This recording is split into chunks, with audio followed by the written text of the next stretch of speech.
The much-anticipated budget communication was delivered in the House of Assembly today. Touted as a pivotal budget, the document outlined the current state of the economy and future prospects. Presenting the budget today, the Minister of Finance, the Right Honorable Prime Minister Christie, expressed his government's commitment to restoring healthier public finances.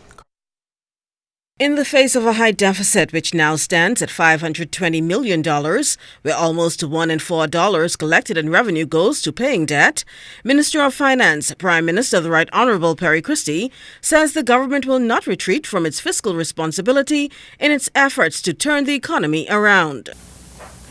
The economy has clearly, in our view, turned the corner, and we can anticipate steady, ongoing growth and employment creation in the period ahead. The Prime Minister's optimism is born in the facts. Facts supported by the Central Bank of the Bahamas in its analysis of the global economy. Reports indicate that the gross domestic product continues on a stable but modest course, with the economy having grown by 1.8% in real terms last year.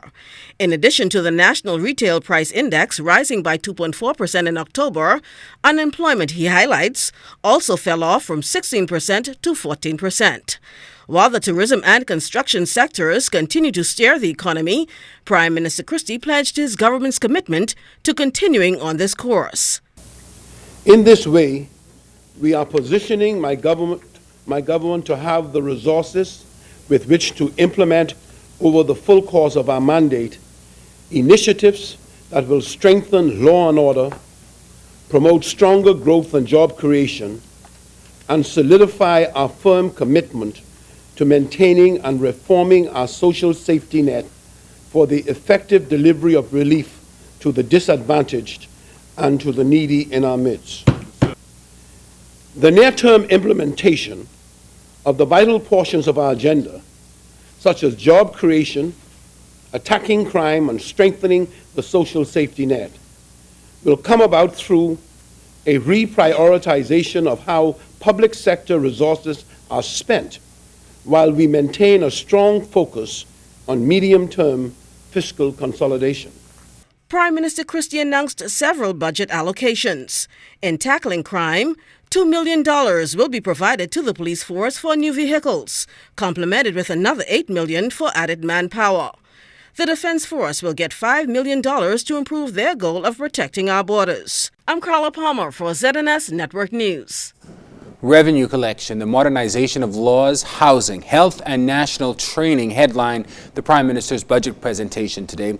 The presentation also highlighted BC's exemption from excise tax on fuel imports, which will mean relief from high electricity costs. Our Cyan Thompson has more. The health of the country is high on the government's agenda. Prime Minister the Right Honorable Christie remains committed to establishing a national health insurance scheme during this term. We are also committed to the construction of many hospitals across the nation. Currently, 2 such hospitals are on the drawing board in South Eleuthera and Cat Island, and construction is slated to begin in 2013-2014.